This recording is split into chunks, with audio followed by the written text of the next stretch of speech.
labore. Ribaya sikane kantiribo yetaya sanda bayu. Okori tarana muri namasinteribo. Shadi da bayune kantere taye da babora. Renda yure dineme yure satayana muri namanda. Shudi boye takaya namamamu. Kaya takeke taya da satakari nama.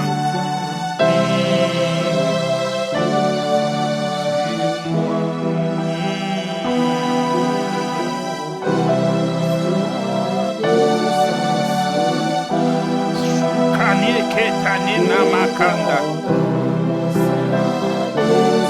okorenda takinto ribo didabatuta karinama shoka karita dinama nuranda da katonede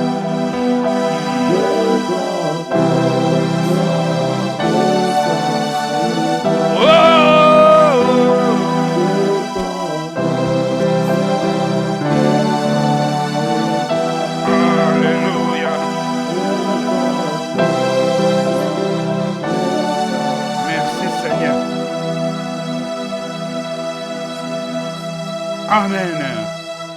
Acclamons l'Éternel. Amen. Gloire à l'Éternel. Tu sais, quand tu joues, mets-toi en tête. Hein? Dans l'œuvre de Dieu, il n'y a pas de remplaçant. C'est-à-dire, ce que Dieu a mis en toi, il n'a pas mis dans une autre personne. C'est dans ce sens-là que je veux dire. Amen. Donc, il ne faut pas blaguer avec ce que Dieu a mis en toi. Amen.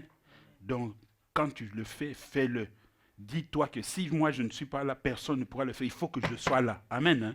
C'est comme ça que Dieu monte et monte encore avec une personne. Mais si tu veux vouloir négliger, Dieu va commencer à se retirer petit à petit. Amen. Alors, sois vraiment attaché à Dieu et monte encore au nom de Jésus. Acclamons l'Éternel. Amen. Bien-aimés dans le Seigneur, nous allons parler aujourd'hui d'un sujet qui est très très important. Le sujet dont nous allons parler cet après-midi engage toute créature de Dieu, c'est-à-dire humain, toute créature humaine de Dieu. Que tu sois païen ou chrétien, ça t'engage. Amen. Dans la vie que nous vivons sur la terre des vivants, il est interdit. Alors ça, c'est vraiment une interdiction. Il est interdit de tourner sur place. Amen. Il est interdit de tourner en rond. Une personne que Dieu a créée est appelée à aller de l'avant.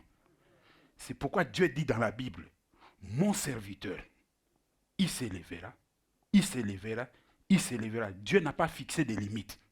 Tu te limites là où toi tu vois que moi ça me suffit ici. Mais Dieu lui-même, il n'a pas fixé de limites. Il a dit simplement, il s'élèvera, il s'élèvera. Donc, tu veux monter jusqu'à. Il n'y a pas de limite. Amen. C'est pourquoi dans la vie, il est interdit de tourner en rond. Dans la vie, il est interdit de faire du surplace. Amen.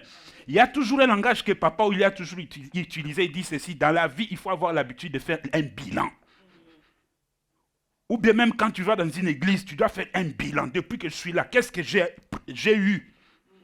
Amen. Hein? Est-ce que j'ai grandi ou je suis resté sur place ou j'ai régressé? Même dans les affaires, même au travail, tu dois faire un bilan. Amen. Hein? Donc le surplace ne peut pas exister. Tourner en rond, ça ne peut pas exister. Amen. Amen. Balance le titre, maman, j'ai mis. Alléluia. Passe à autre chose. Alléluia. Amen. Passe à autre chose. Dans ce moment difficile où nous sommes sur la terre des vivants, les choses sont compliquées. Les gens sont devenus compliqués. Les gens sont devenus plus que méchants. Amen. Les gens sont devenus plus que méchants, c'est-à-dire ils ont même dépassé la cruauté. On ne sait plus quel terme leur attribuer. Les gens sont devenus impossibles à vivre. Amen. L'humain ne supporte plus son semblable. Alléluia. Même dans les familles, ça devient compliqué. Amen.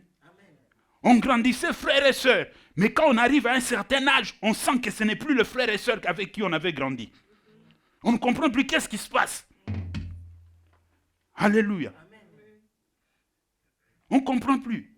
Papa et maman, battez-vous jour et nuit. Peu importe l'âge qu'auraient vos enfants. Battez-vous jour et nuit pour que ces enfants-là soient toujours un. Comme lorsque vous les élevez, battez-vous, même s'ils quittent le foyer familial, ils se marient, partent, battez-vous jour et nuit toujours pour que vos enfants soient toujours un. Même s'il s'agit de le faire exprès, vous organisez des fois comme ça, tu dis, oh, venez à la maison, je vais faire quelque chose. Tout ça, c'est pour toujours les réunir. Amen. C'est toujours pour les réunir, pour qu'ils sentent que non, on est dans la cohésion familiale. Mais toi-même, tu sais que je fais ça pour que mes enfants sentent qu'ils doivent rester un et unis. Il faut que les enfants en eux sentent que... Donc, Jemima doit sentir que le problème de Nissi me concerne. Nissi doit sentir que le problème de Gamaliel me concerne. C'est comme ça qu'on doit être avec les enfants. Toujours les souder. Et quand plus ils grandiront, ils seront toujours soudés. Mais si vous n'avez pas fait ça, quand ils vont grandir, ça sera compliqué. Amen. Donc, comme on dit en français, à l'occasion de rien. Moi, Mikate, moi, J, Boya, Salmoani, tu inventes quelque chose comme ça. Ils viennent là avec tes petits-enfants, avec des cocos, ils rentrent. Ah, vous passez la journée comme ça, vers 17h, 18h, chacun part chez lui. Ah non, aujourd'hui on est en famille, hein, on est en amour. Hein. Après 3 mois, tu crées encore quelque chose comme ça. Ça soude les enfants.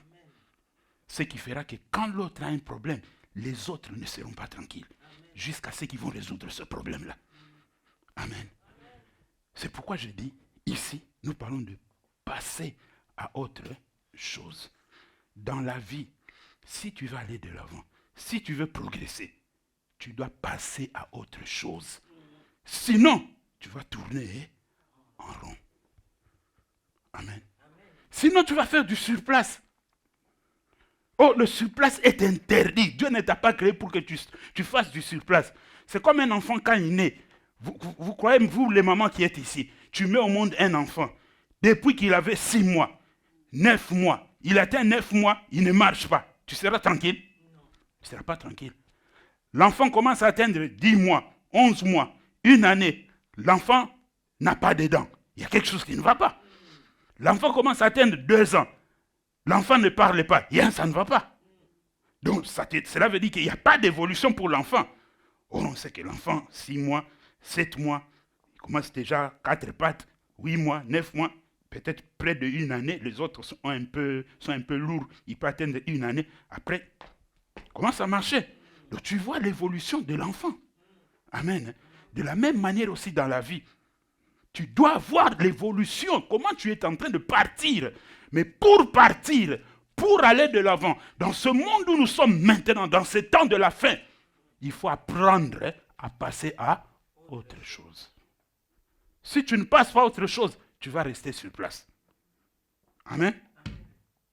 Et nous allons voir dans la Bible, les gens qui ont appris à passer sur place, à passer à autre chose, pardon, pour ne pas rester sur place. Et quand ils sont passés à autre chose, ils ont vu clair.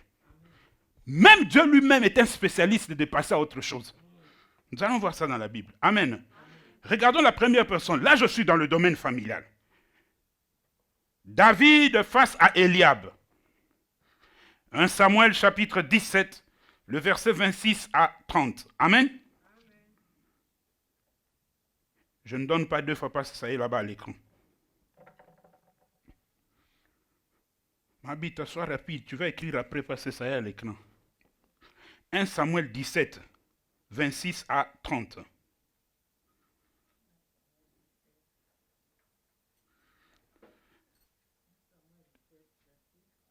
Voilà. Vas-y. David dit aux hommes qui se trouvaient près de lui, que fera-t-on à celui qui tuera ces Philistins et qui ôtera l'opprobre des dessus d'Israël? Qui est donc ce Philistin? C'est un circoncis pour le répétant les mêmes choses, lui dit, c'est ainsi que l'on fera à celui qui les tuera. Eliab, son frère aîné, il avait entendu parler à ces hommes qui enflammaient les colères contre David. Et il dit, pourquoi es-tu descendu et à qui as-tu laissé ce peu de brebis dans les déserts? Je connais ton orgueil et la malice de ton cœur. C'est pour voir la bataille que tu es descendu. David répondit, qu'ai-je donc fait? Ne puis-je pas parler ainsi? Et il se détourna de lui pour s'adresser à un autre. Répète cette phrase, verset 30, répète ça. Et il se détourna de lui pour s'adresser à un autre. Voilà, amen. Tu peux t'asseoir, maman, merci, que Dieu te bénisse. Alléluia. La Bible nous montre ici qu'il y avait un problème en Israël, entre les Philistins et les Israélites. Pendant qu'il y avait ce problème, David était dans la forêt, un oin, avec l'onction royale, mais il était dans la forêt. Amen. En train d'attendre le moment où il devait monter sur le trône. Il n'a pas précipité les choses. Dans la vie, il ne faut pas être pressé. Quand vous avez la chose de Dieu ou les choses de Dieu en vous, soyez calme. C'est une source d'eau intarissable. Ça ne tarit jamais. Ça ne va pas rester comme ça. Ça va bouillonner, ça va sortir. Amen. Même si on veut t'empêcher là où tu es, Dieu va susciter, va faire quelque chose pour que tu quittes et que ça aille se manifester ailleurs. Amen. Alors, David, là où il était dans la forêt, un jour son père l'appelle. Il lui dit, David, viens. Depuis que tes frères sont partis à la guerre, je n'ai pas vraiment de nouvelles. Comme tout parent qui s'inquiète pour ses enfants. Amen. Je n'ai pas vraiment de nouvelles. Alors, tu es le seul fils qui est resté avec moi, qui peut me donner des nouvelles rassurantes. Alors, pour que j'ai ces nouvelles rassurantes, tu dois aller sur les champs de bataille, amener de la nourriture à tes frères et à leurs chefs. Comme ça, tu leur verras, tu parleras avec eux de vive voix et tu m'apporteras les infos sûres. Le lendemain, David prend ce que son père lui avait donné et il se rend sur le champ de bataille. Et quand il arrive sur le champ de bataille, alléluia, il trouve au moment où il parlait, oh comment, ça va? Ah, il y a Eliab, ça va? Ah, oui, ça va, ça va. Il y a Abinabad, ça va, oh, ça va. Au moment où il parlait avec ses frères, un géant nommé Goliath s'élève de l'autre côté. Yeah, Israël, je vous ai déjà demandé de me donner une personne qui me combatte. S'il me bat, nous devenons vos esclaves. Si je le bats, vous devenez nos esclaves. David tourne le regard. Il voit ces géants-là. C'était pour la première fois qu'il voit une sorte de personne. Parce que Goliath, c'était un géant, un homme de plus de 3 mètres. Dont la taille de Nissi, là, 3 fois presque. Amen. Un géant. David regarde comme ça. Et la Bible nous dit, quand Goliath parlait, il sortait, il parlait comme ça. Et Saül lui-même, le commandant de l'armée de l'Éternel, et celui qui s'appelait Abner, le chef de l'armée de l'Éternel, et tous les capitaines, tous fouillaient, ils allaient se cacher. Et ils se parlaient l'un à l'autre et disaient, avez-vous vu le Philistin? Mais quand ils ont fui comme ça, David n'a pas fui. Il est resté là, il regardait. David regarde bien, il examine la situation, il dit, je peux profiter de cette situation. Cette situation peut m'aider. Je sens qu'avec l'onction qui est sur moi, cette situation peut m'aider. Lui croyait que c'était lui, mais c'était l'onction qui bouillonnait en lui qui faisait ça. Il pose la question au serviteur de Saül. Que donnerait-on à l'homme qui combattra cet incirconcis qui insulte l'armée de l'Éternel?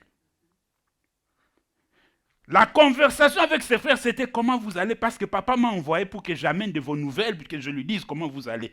Mais maintenant, parce qu'il a commencé à poser des questions sur des choses très intéressantes et très capitales, et voilà que son frère Eliab maintenant se dresse devant lui. David, pourquoi tu es venu ici? Mais au début, il savait très bien que c'est papa qui l'avait envoyé. Il savait. Mais maintenant, David, pourquoi es-tu venu ici? Je connais ta malice. Tu es un orgueilleux. C'est pour voir le combat que tu es venu ici, pour voir comment nous tremblons, nous fouillons. Oh. David n'a pas compris. Ça n'avait pas de rapport avec ce que lui demandait. Lui disait, que donneront-on à celui qui combattra ces Philistins et qui enlèvera la honte sur l'armée de l'Éternel? Mais lui commence à menacer David. Alléluia. Je suis dans la famille. Dans la famille bien-aimée. nous découvrons quand nous grandissons. Quand nous sommes enfants, nous ne découvrons pas. Quand nous grandissons, nous atteignons celui-là déjà 18 ans, 19 ans, 20 ans, 21 ans. Et quand nous nous marions, c'est là que nous découvrons le véritable caractère de mon frère et de ma soeur. Amen. Parce que quand on était enfant, c'est l'enfance. Mais maintenant, nous avons grandi. Chacun maintenant raisonne, chacun réfléchit, chacun a des intérêts qui ne sont pas communs. Chacun a ses propres intérêts. Amen. C'est là que David a découvert le caractère d'Éliab.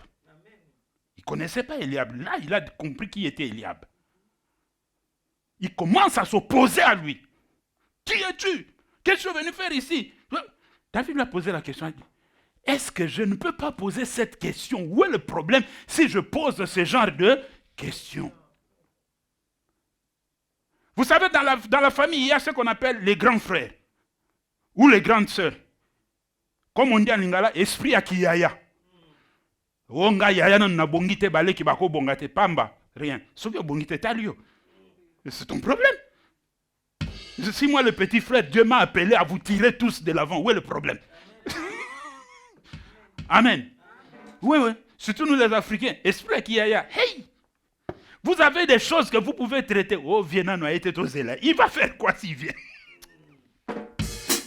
Alléluia. Même quand il viendra, il ne fera rien à part donner la cotisation. Qu'est-ce qu'il va faire de plus? Amen. Amen. C'est ça, l'esprit qui est là.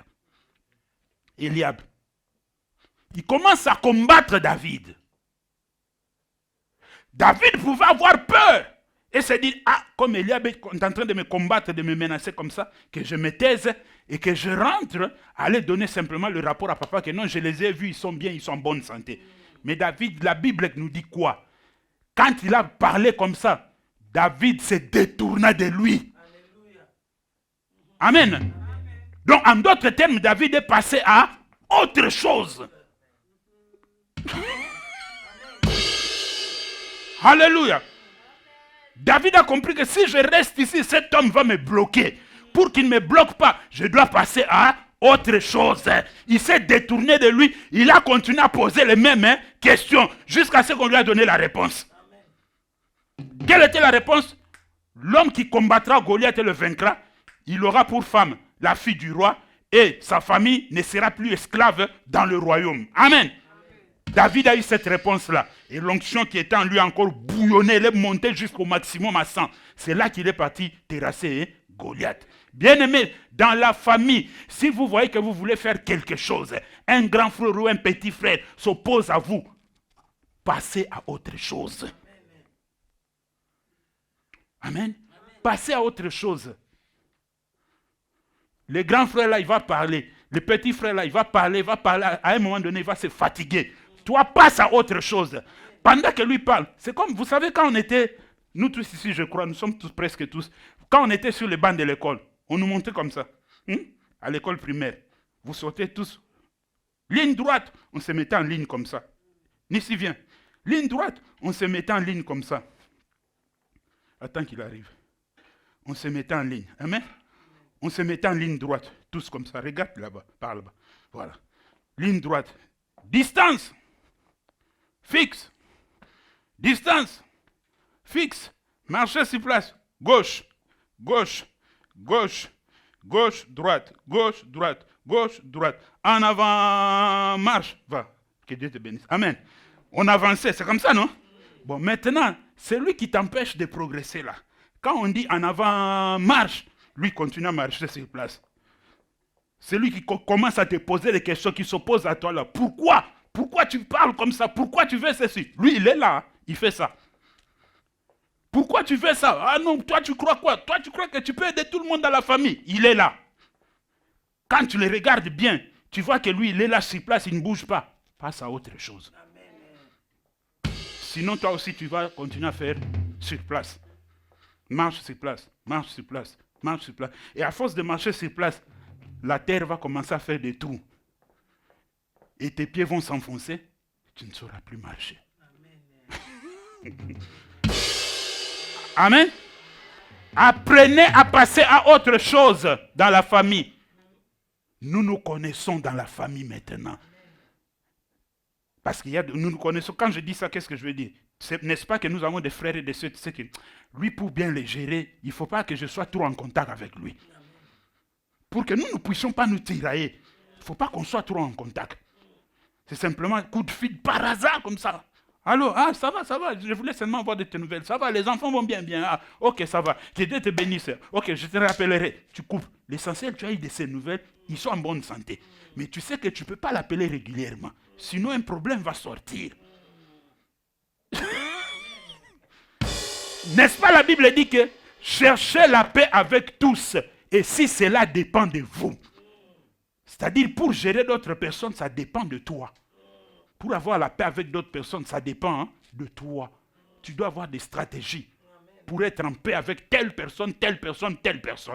Qu'il soit ton frère ou ta soeur, même un ami. Amen. C'est à toi d'avoir des stratégies. Alléluia. David est passé à autre chose. Et pour prouver qu'il est passé à autre chose, lisons 1 Samuel chapitre 22, verset 1 à 5. 1 Samuel chapitre 22, le verset 1 à 5.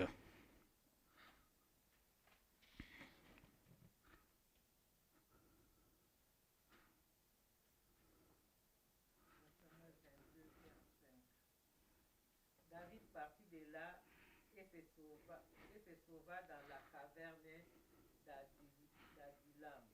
Ses frères et toute la maison de son père la prirent et ils descendirent vers lui. Tous ceux qui se trouvaient... Maman, reprends encore le verset 1. À partir de la caverne d'Adullam, après la caverne d'Adullam. Ses frères et toute la maison de son père la prirent et ils descendirent vers lui. Attends, maman, avant de connaître. Qu'est-ce qu'on nous dit ici? Ses frères et son père et sa mère la prirent et descendirent vers lui. Continue, maman. Et tous ceux qui se trouvaient dans la détresse, qui avaient des créanciers ou qui étaient mécontents, se rassemblèrent auprès de lui. Et il devint leur chef. Ainsi se joignirent à lui environ 400 hommes. Dès là, David s'en alla à Mizpé, dans les pays de Moab. Il dit au roi de Moab, permets, je te prie, à mon père et ma mère de se retirer chez vous jusqu'à ce que je sache ce que Dieu fera de moi. Et il les conduisit devant le roi de Moab. Et ils demeurèrent avec lui tout le temps que David fit dans la forteresse. Le prophète Gad dit à David, ne reste pas dans la forteresse, va-t'en et entre dans le pays de Juda. Et David s'en alla et parvint à la forêt de Hérès. Amen. Gloire à l'Éternel. Alléluia. Pour montrer que David était déjà passé à autre chose. Amen. Le même Eliab là et le reste. Amen. Qui s'était interposé à lui lorsqu'il est parti voir le combat contre les Philistins. Amen. La Bible nous dit lorsque David avait fui, il avait fui seul. Son père et sa mère, ses frères et sa sœur étaient restés là-bas. Amen. Étaient restés en Israël. David a fui et lorsqu'il a fui, la Bible nous dit ici que lorsque ses parents, son père et sa mère et ses frères l'ont appris, ils sont tous descendus vers lui. Amen. Ils sont descendus vers lui. Donc Eliab a même oublié qu'il s'était opposé à David. Je suis dans la famille. Eliab a même oublié qu'il s'était opposé à David. Alléluia. Après qu'il soit descendu vers lui, David savait qu'il était un guerrier et qu'il était poursuivi par Saül. Il savait que si sa famille est à côté de lui, il sera vulnérable. Parce qu'on peut atteindre sa famille pour le toucher. Alors qu'est-ce qu'il va faire? Il va aller voir le roi de Moab. Il dit, permets que mes parents, dans les parents là, il faut inclure ses frères et ses sœurs. Vous comprenez ça? Dans ces parents-là, il faut inclure les Eliab, les Abinabad, les Shema, tout là-dedans et Tchérouza, leurs sœurs. Alléluia. Tout. Il les a laissés au pays de Moab. David est parti seul. C'est pourquoi vous ne verrez jamais nulle part un de ses frères en train de faire quoi que ce soit. Ils étaient restés là pour prouver qu'il était passé à autre chose. Il n'a pas dit que non, Eliab s'était opposé à moi à la montagne. Ici, Eliab, débrouille-toi, ce n'est pas mon problème. Non. Il était passé à autre chose. Pourquoi? Parce qu'il avait besoin de progresser. Il voulait aller de l'avant. Il a mis sa famille hors de danger, y compris ceux qui s'étaient opposés à lui au combat. Amen.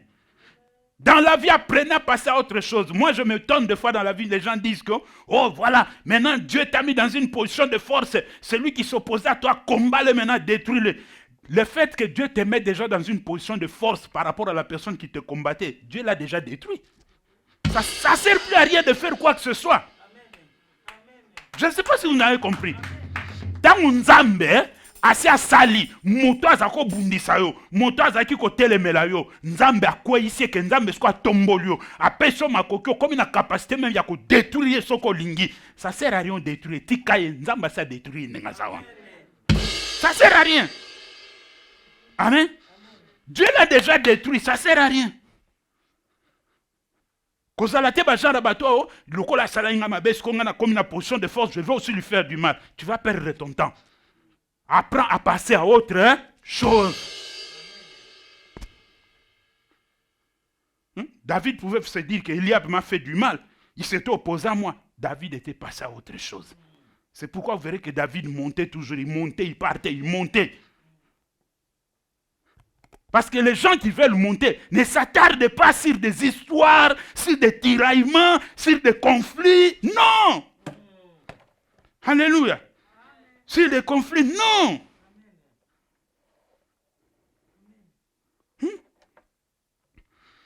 Les réunions de famille, là, quand on parle des réunions de famille, tes propres enfants font leurs réunions entre eux, oui.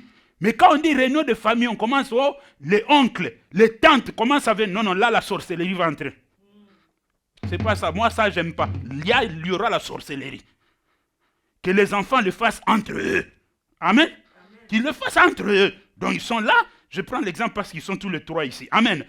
Réunion de famille. Ok. Nissi, Jemima, Gamaliel. Tous les trois, ils se mettent ensemble. Ils parlent entre eux. Les réunions de famille, c'est ça. On n'a pas besoin d'inviter la sœur ou le frère de maman, Yvette ou de pasteur d'eau. Non, non. Quand ils viennent, la sorcellerie va entrer. Vous comprenez ça? Acclamons l'Éternel. Alléluia. Apprendre à passer à autre chose dans la vie. Sinon, tu vas tourner en rond. Parce que si tu n'apprends pas à passer à autre chose, ce qu'on t'a fait là, ça va te bloquer là. Tu seras toujours en train de parler, de divaguer, de parler, de divaguer. Au lieu d'avancer, tu es là en train de parler. Les années passent, tu ne fais que parler. Oh, moi, ngasoki na koma boye, ezapo na ya na nga wana, asalaka nga boye. Mais bon, il t'a fait après. Il t'a fait couper les mains et les pieds. Non. Amen. Akateko maboko na makolo. Non. Il a fait, il a fait. Ce qui est arrivé, est arrivé. Passe à autre chose. Passe à autre chose. Alléluia. Passe à autre chose. C'est ça l'histoire de la famille. Avant, nous croyons que le combat ne venait que de l'extérieur, mais nous avons découvert en grandissant dans le Seigneur que le combat aussi est très puissant interne. Amen. Deuxième personne à être passée au-delà. Paul face à Barnabas et Jean-Marc. Amen. Actes chapitre 15, le verset 36 à 41. Et puis 2 Timothée chapitre 4, le verset 10 à 11.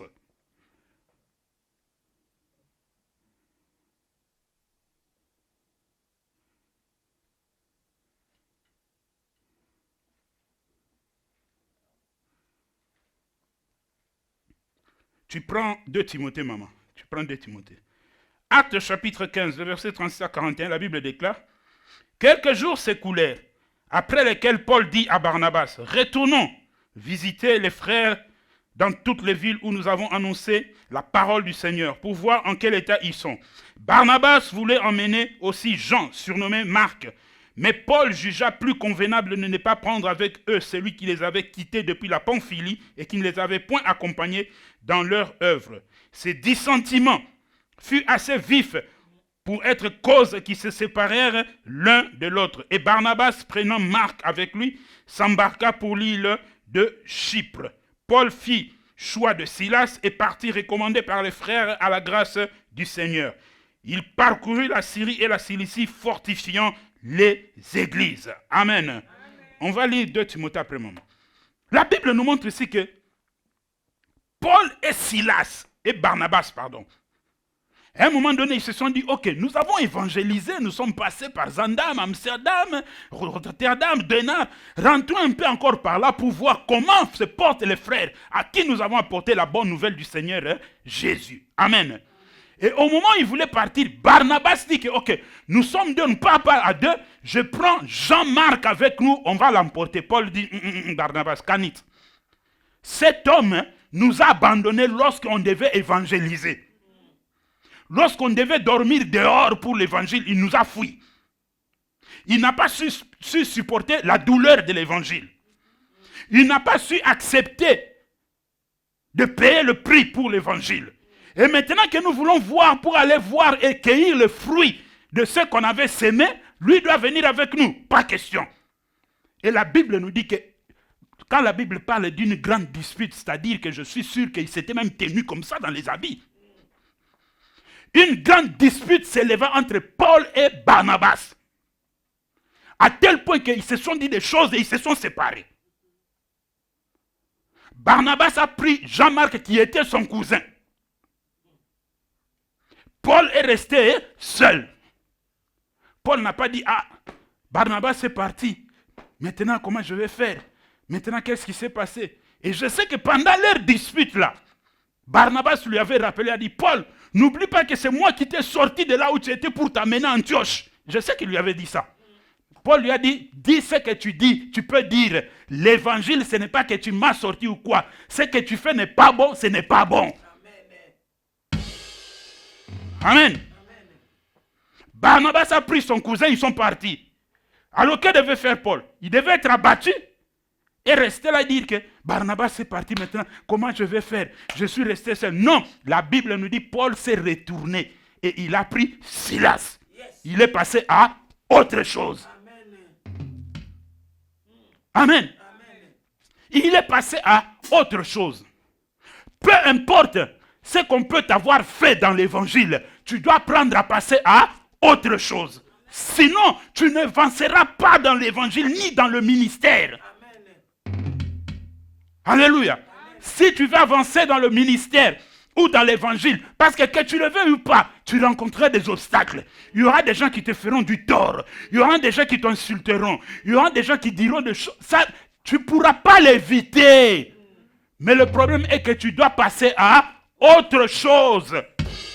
Si tu ne passes pas à autre chose, bien aimé, tu seras le genre de personne, quand tu regardes maman Brigitte comme ça parce qu'elle t'avait fait du tort, tu la regardes comme ça, tu n'es plus à l'aise. Tu commences à avoir des choses dans ton cœur. Tu risques de mourir pour rien. Tu regardes la personne qui t'avait fait du tort, tu commences à avoir des crampes d'estomac. Tu vas mourir pour rien. Tu vas te retrouver au Zik House pour rien. Amen. Mais quand tu apprends à passer à autre chose, quand tu regardes la personne qui t'avait fait du mal, tu es comme tu étais, tu es dans la joie. Si tu avais trouvé en train de rire, tu continues à rire. Alléluia. Apprenez à passer à autre chose. Alléluia. Regarde la personne qui est à côté de toi, dis-lui, apprendre à ne pas être rancunier dans la vie. Ce qui est passé, est passé. Toi passe à autre chose.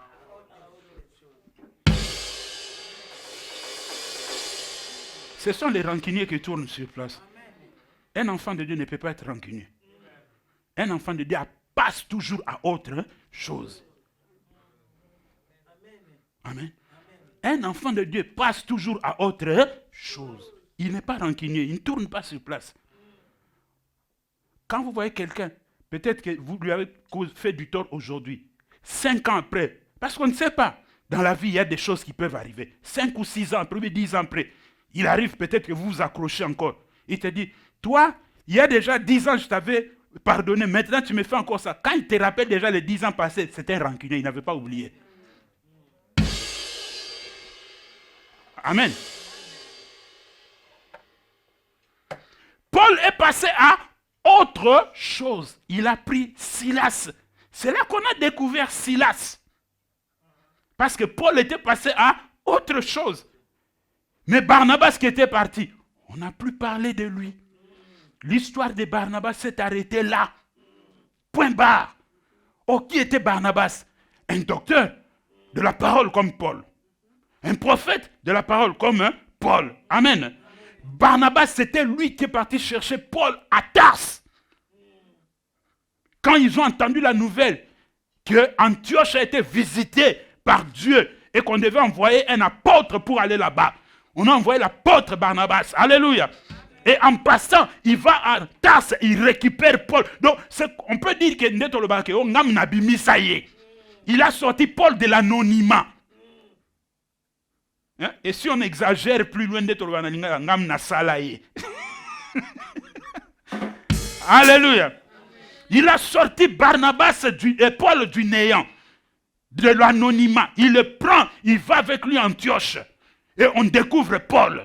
Et c'est là que le Saint-Esprit vient pour dire, mettez-moi Paul et Barnabas à côté. Donc c'était le travail de Barnabas, parce que l'homme ne peut pas sortir du néant. On sort toujours derrière une personne. Amen. Mais Paul n'a pas regardé tout ça. Dans l'évangile, on ne regarde pas, oh c'est lui qui m'a fait ça. Quand la chose n'est pas ça, ce n'est pas ça. Amen. Paul s'est opposé à Barnabas à cause de son frère Jean-Marc.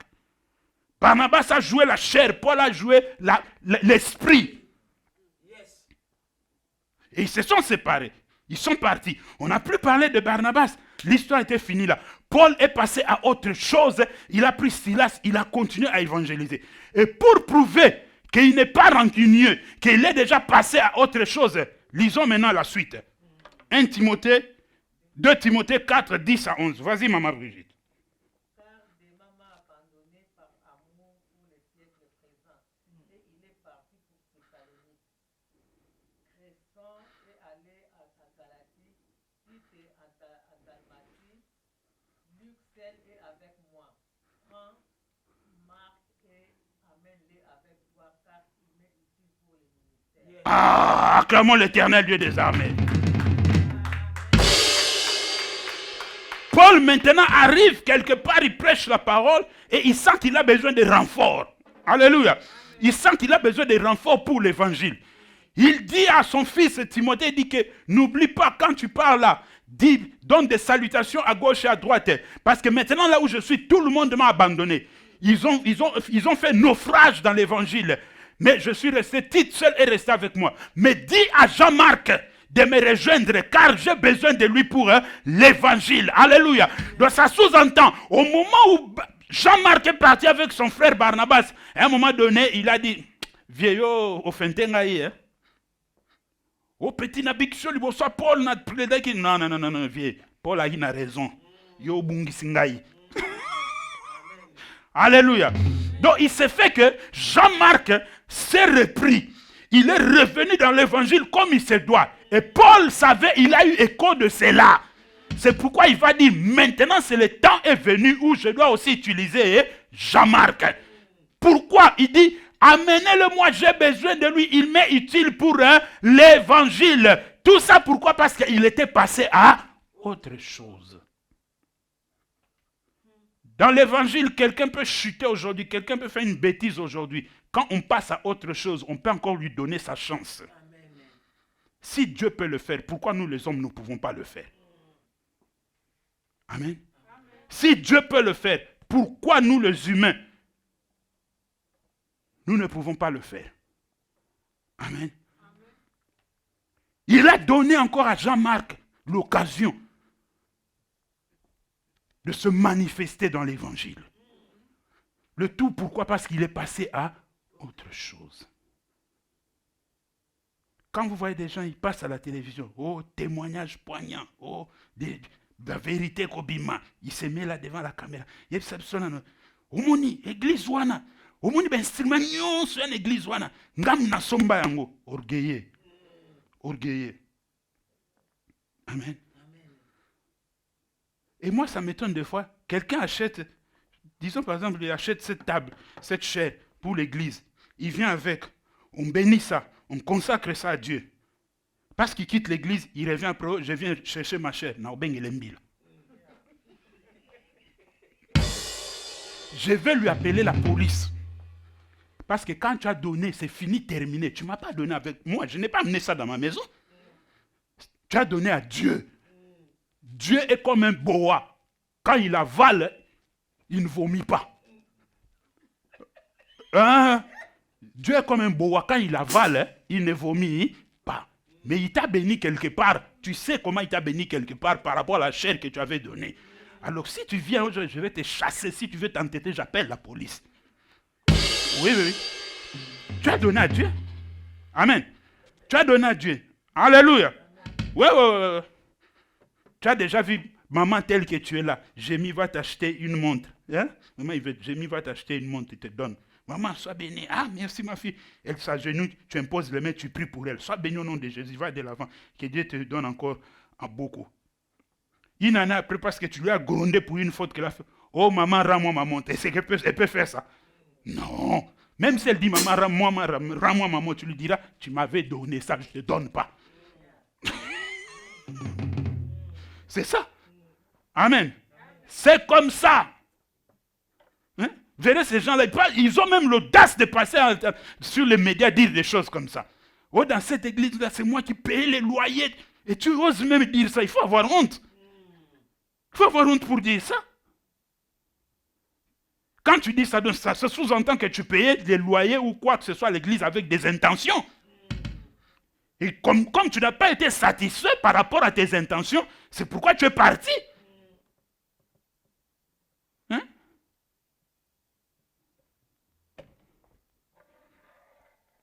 Alléluia. Comprenez ça? Non. On a la possibilité de suspendre quelqu'un, de frapper quelqu'un, de le mettre à côté. Quand je dis, je ne sais pas frapper physiquement, je dis le mettre à côté parce qu'il a commis une faute, mais on a aussi la capacité de passer à autre chose et de lui dire encore, mets-toi debout, mais cette fois-ci, sois réglo devant l'Éternel. Il faut apprendre à passer à autre chose. Amen. La personne peut faire une bêtise aujourd'hui, toute l'église lui regarde avec des gros yeux. Mais après, il faut maintenant lui regarder avec des bons yeux. Il faut passer à autre chose. On ne va pas rester là, elle avait fait ceci. Vous continuez toujours à rester dans la faute qu'elle avait faite là. Vous allez tourner en rond. La personne, il se pourrait qu'elle a déjà réparé avec Dieu. Vous restez toujours à tourner là. Ce sont les gens des personnes qui rappellent les gens des fautes qu'ils ont commises il y a 5-10 ans passés. Pendant que la personne est déjà passée à autre chose. Et quand quelqu'un n'arrive pas à passer à autre chose, son langage va le trahir. Son comportement va le trahir. Amen. Passez à autre chose. Dans l'évangile, apprenez à passer à autre chose. Sinon, Paul pouvait dire, Jean-Marc, toi avec ton frère Barnabas, vous vous êtes opposés à moi, vous êtes partis. Qu'est-ce que vous croyez? Reste là où tu es. Non. Paul est passé à autre chose. Alléluia. Il est passé à autre chose. Il a dit, amenez-moi Jean-Marc, il m'est utile pour l'évangile. Alléluia. Il m'est utile pour l'évangile, amenez-le-moi. Amen. Amenez-le-moi. Il m'est utile pour l'évangile. Quand on avait commencé Sion, il y avait un homme de Dieu avec qui je lui ai dit, viens, tu ne fais rien à la maison, l'Esprit de Dieu me convainc que tu dois travailler à Sion. Il vient, on commence à travailler. 2 mois après, quand les gens ont appris qu'il était à Sion, aïe. Je vous dis que c'était terrible. Les gens commencent à parler. Oh, lui, il était là-bas, Un jour, quelqu'un m'a posé la question. Il me dit, mais il paraît que tel il est à Sion. Oui, il est là-bas, c'est un serviteur, il prêche la parole de Dieu. Oh, mais lui, il paraît, moi, il paraît, oui. Si c'est vrai ou c'est faux. Disons seulement que c'est vrai. Alors, est-ce que la chose là continue toujours à être? Oh non. Où est le problème? Moi, je ne fais pas des choses par sentiment. Je savais. C'est que tout tu me dis là, je suis au courant de ça. Mais si je l'ai levé, je lui ai dit de prêcher la parole de Dieu, je l'ai fait par conviction du Saint-Esprit. Si je n'étais pas convaincu, je n'allais pas le faire. Et il a fait un bon travail jusqu'à ce qu'il est parti. Amen. Jusqu'à ce qu'il est parti. Vous voyez? De bien-aimé, il est très important de passer à autre chose et d'écouter ce que le Seigneur vous dit. Souvent dans la foule cherche à nous faire paniquer. La foule cherche à nous faire reculer. Jésus entre dans la maison de Zachée, la foule dehors murmure. Oh, lui vraiment, s'il savait qu'il était là. Jésus était déjà passé à autre chose parce que Zachée était en train de confesser. Et ils étaient dehors en train de parler. Zachée confessait. Les mêmes personnes là étaient étonnées quand Zachée sortit. Hey, papa Najan, yaka. Nazara mbongo 400, 800 ngo. Hein? Parce que c'est ce que Zachée avait dit, non, avec intérêt, il va payer. Quand il a commencé à payer, les gens étaient étonnés. Même si la Bible ne l'a pas écrit, mais il a payé. Parce qu'il avait dit. Amen. Apprenez à passer à autre chose. Les gens croient que quand on est dans l'œuvre de Dieu, que l'évangile est facile. L'évangile n'est pas facile, l'évangile est compliqué. L'évangile, c'est compliqué. Déjà, si la vie normale comme ça n'est pas facile, comment l'évangile peut être facile? Amen. Donc, apprenez à passer à autre chose comme Paul l'avait fait. Il est passé à autre chose. C'est ce qui a fait qu'il puisse inviter Jean-Marc de venir auprès de lui. Sûrement, peut-être la Bible n'en parle pas. Peut-être Barnabas a peignoiranae. Peut-être, je ne sais pas. Mais Jean-Marc s'est ressaisi. Il est revenu sur le droit chemin. Et Paul a eu écho. Il a eu des témoignages. C'est pourquoi il a dit, amenez-le-moi. Il m'est utile pour l'évangile. Il est passé à autre chose. Il ne lui a pas rappelé ce qui s'était passé à Antioche. Non. Il ne lui a pas rappelé ça. Alléluia. Apprenez à passer à autre chose. Alléluia. Dans l'œuvre de Dieu, même si votre frère ou votre soeur vous fait du mal ou du tort, passez à autre chose. Je vous ai déjà donné ce témoignage ici. Un serviteur de Dieu qui habite le Canada, il s'est chamaillé avec son frère. Parce que son frère ne connaissait pas Jésus. Son frère, c'était les gens de Zonod. Amen. Alors il est tombé malade. Il lui disait toujours, mais toi tu prends l'alcool, arrête avec ça, tout ça. Ils se sont, comme son frère n'écoutait pas un jour, ils se sont dit des choses. Vous savez, dans la famille, quand vous vous chamaillez, vous devez faire aussi attention à vos paroles. Hein. Sinon, vous risquez de vous dire des choses qui seront difficiles à corriger après. Amen. Vous risquez de vous dire des paroles qui seront difficiles à corriger après. Donc, même si vous devez vous chamailler, pesez vos paroles. Amen. Ils se sont dit des paroles, il dit, ah, c'est fini.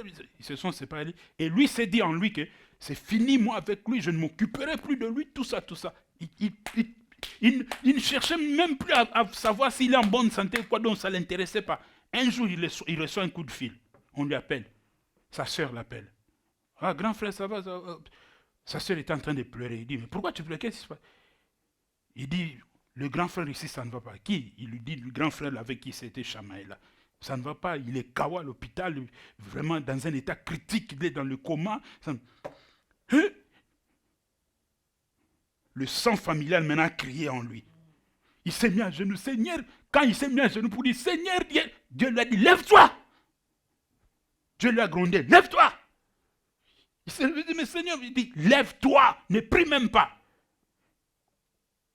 Il dit, n'est-ce pas toi qui avais dit que tu ne t'occuperas plus de lui? Que tu ne chercheras plus à savoir comment il va, s'il est en bonne santé. C'est toi qui avais dit ça. Alors pourquoi maintenant tu veux me prier pour que je le guérisse? C'était devenu compliqué. Dieu a voulu lui apprendre de faire attention avec ce qui sort comme parole. Dieu lui a dit, avant que je ne fasse quoi que ce soit, tu dois te repentir. Vous faites maintenant la repentance à une personne qui est dans le coma. Mais dans le coma, les gens écoutent. Hein? Ouais, ils ne parlent pas, mais ils écoutent. On m'amène le téléphone dans la personne qui est dans le coma. On met, Viaya, limbi sangai na makamna loba.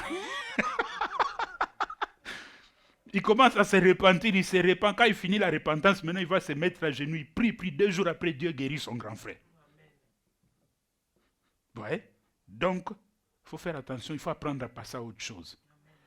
On peut avoir fait du tort, mais passe à autre chose. Amen. Troisième personne et la dernière. Jésus face à Pierre. Amen. Matthieu chapitre 26, le verset 73 à 75. Et puis Jean chapitre 21, le verset 14 à 17. Amen. Je prends Matthieu chapitre 26. Mabita, tu prends Jean 21. Matthieu 26, 73 à 75. La Bible nous dit ceci. Peu après ceux qui étaient là, s'étant approchés, dirent à Pierre, « Certainement, tu es aussi de ces gens-là, car ton langage te fait reconnaître. » Alors il s'est mis à faire des imprécations et à jurer, « Je ne connais pas cet homme. » Aussitôt le coq chanta. Et Pierre se souvint de la parole que Jésus avait dit, « Avant que le coq chante, tu me renieras 3 fois. » Étant sorti, il pleura amèrement. Amen. Étant sorti, il pleura amèrement.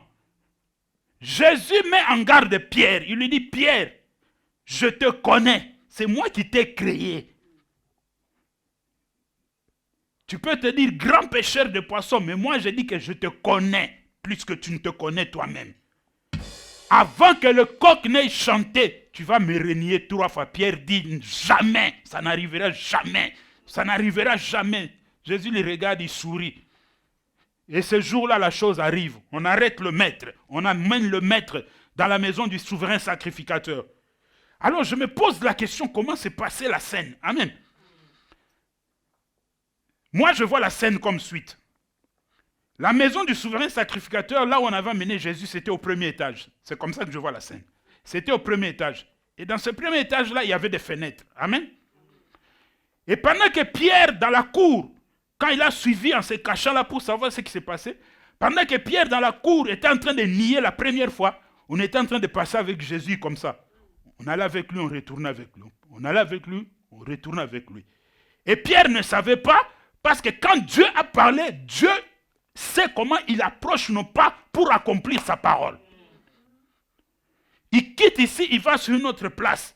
Pendant qu'il allait sur une autre place, il s'approchait d'une fenêtre vraiment où il allait bien voir le maître. Il renie encore la 2e fois. Et la 3e fois, il s'approche vraiment de la fenêtre bien. Il jure même, il dit non, je ne connais pas cet homme-là, je ne l'ai jamais connu, mon langage est simplement comme ça. Et quand il disait, je ne l'ai jamais connu, mon langage est seulement comme... Hein?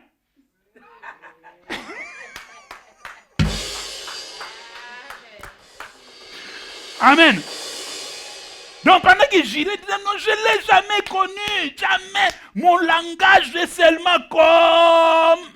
Donc il finissait de jurer avec sa main, son regard dirigé vers la fenêtre, et on passait avec le maître a croisé son regard.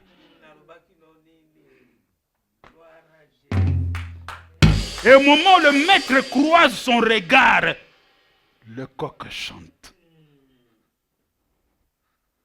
Et la Bible nous dit qu'il est sorti en pleurant amèrement. En d'autres termes, pour dire, ah! Pourquoi j'avais douté? Le maître m'avait prévenu. Pierre sort, il pleure. Et pour prouver qu'il était abattu, qu'il pleurait, il ne savait plus quoi faire, Pierre est rentré à son ancien emploi qui était la pêche. Il est rentré dans la mer à continuer à prêcher. Mais comme je vous dis que même Dieu lui-même, le maître, c'est un spécialiste de passer à autre chose. Jean chapitre 21. Allons-y, maman. 14 à 17. C'était déjà la 3e fois que Jésus s'est montré à ses disciples depuis qu'il était ressuscité des morts. Après qu'ils eurent mangé, Jésus dit à Simon-Pierre, Simon, fils de Jonas, m'aimes-tu plus que je ne m'aime ceci? Il lui répondit, oui Seigneur, Voilà, continue. Jésus lui dit, paie mes agneaux. Hmm. Il lui dit une seconde fois, Simon, fils de Jonas, m'aimes-tu? Pierre lui répondit, oui Seigneur, tu sais que je t'aime. Jésus lui dit, paie mes brebis. Voilà. Il lui dit pour la troisième fois, Simon, fils de Jonas, m'aimes-tu? Pierre fit attester de ce qu'il lui avait dit pour la troisième fois, m'aimes-tu? Et il lui répondit, Seigneur, tu sais toutes choses, tu sais que je t'aime. Jésus lui dit, paie mes brebis. Amen. Amen. Acclamons l'Éternel. Est-ce que vous avez vu là-bas, Jésus dit, Pierre, viens, assieds-toi. Tu sais que toi, tu m'avais régné. Non. Le maître est un spécialiste de passer à autre chose. Quand le maître est apparu, il a mangé avec eux. Il savait que dans le cœur de Pierre, la culpabilité était là. Il savait que Pierre était tourmenté par la culpabilité. Je sais que quand il regardait, il ne voulait même pas croiser le regard du maître. Tout ce qu'ils étaient en train de faire, il regardait toujours en bas. Quand il mangeait, s'il regarde le maître regarde de l'autre côté. Si le maître regarde par ici, il fait fuir son regard. Et à la fin, le maître l'a appelé, il dit, viens, mets-toi là. M'aimes-tu? Il dit, oui, Seigneur, je t'aime. Paie mes brebis. M'aimes-tu? Paie mes agneaux. M'aimes-tu? Oh, Pierre a commencé à se dire, mais finalement, le maître veut me rappeler ce que j'avais fait ou quoi? Il dit, mais Seigneur, tu le sais. Il dit, paie mes brebis. En d'autres termes, Pierre, lui, dans son cœur, ça tournaillait toujours que j'ai régné le maître. Mais le maître lui disait, Pierre, moi, je suis déjà passé à autre chose. L'évangile que je t'avais dit que tu vas prêcher là, prêche-le. Continue et va de l'avant. Amen. Amen. C'est ça. Passer à autre chose. Et c'est ce qui a fortifié Pierre. Et vous verrez que dans la suite, après, Pierre est devenu très fort.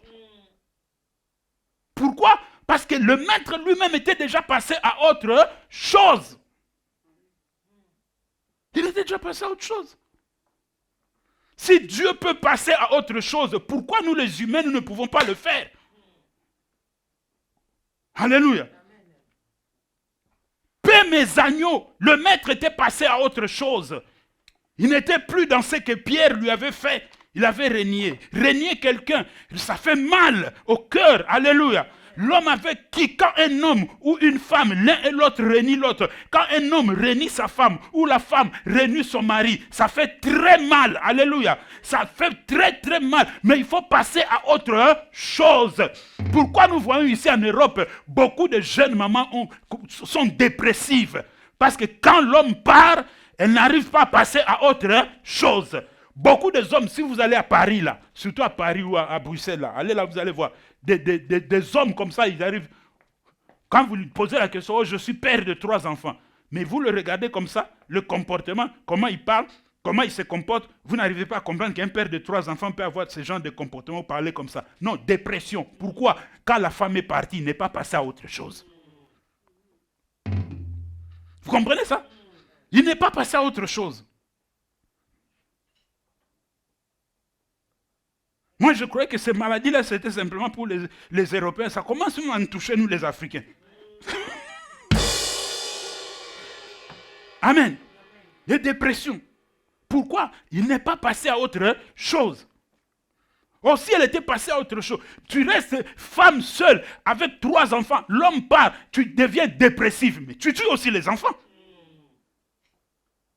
Non.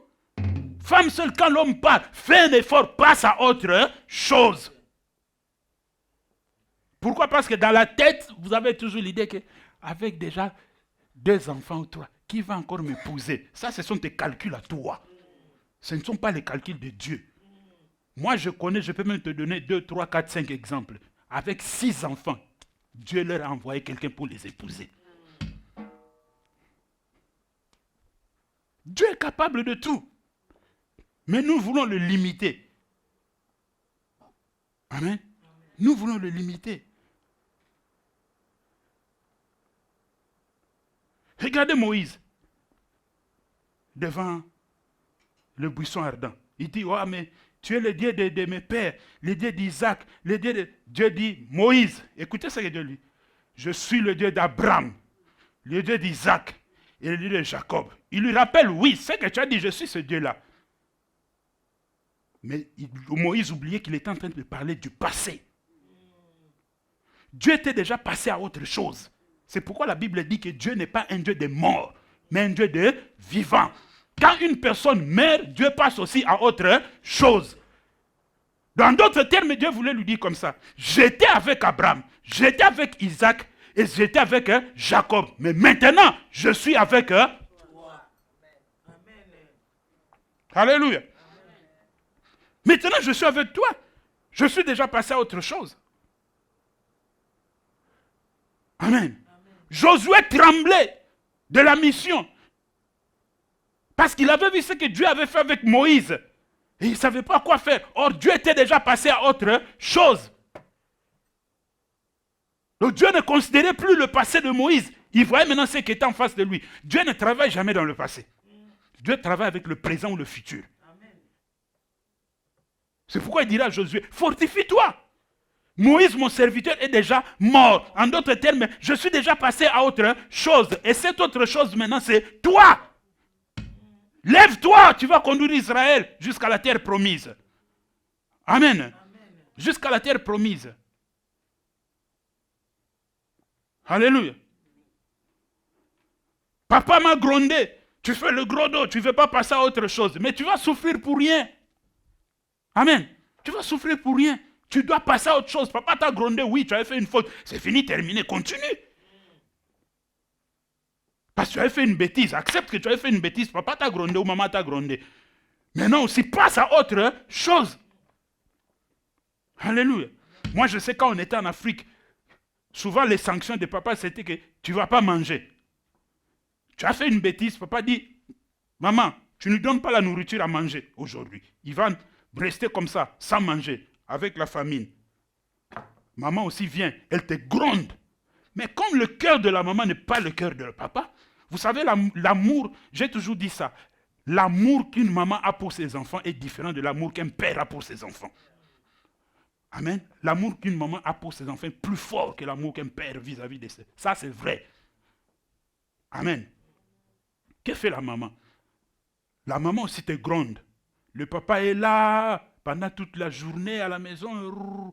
Vers 17h, là, papa dit, bon, je vais faire un petit tour là pour aller voir mes amis dans les quartiers. Là. Je reviens vers 20h, 21h. Quand le papa sort comme ça, la maman sort aussi. Elle regarde à gauche, à droite, il te fait. Viens. Toi aussi, tu viens vite là. Elle avait déjà tout. Entre là-bas, va te cacher là-bas, mange vite. Elle-même, elle se met là pour faire le guet pour voir si papa vient ou pas. Quand tu finis, ne fais plus ça, hein. Sinon je ne te donnerai plus à manger. Elle sait qu'elle va te donner, mais elle te dit ça pour te mettre seulement. Ne fais plus. Elle t'a donné à manger. Toi aussi, tu fais semblant quand tu vois papa. Bonjour papa. Papa sait que je l'ai tué de faim. Or, maman t'avait déjà donné à manger. Amen. Et vous verrez le même papa là qui t'avait puni pour que tu ne manges pas. Le lendemain matin, il va en ville, il revient. Il te dit, tu m'avais demandé que je t'achète des baskets parce que tes baskets, là, il te donne ça. Il est passé à autre chose. Amen. Il a oublié qu'il s'était fâché contre toi. Amen. Mais il t'achète des chaussures. Amen. Apprenez à passer à autre. Que Dieu vous bénisse.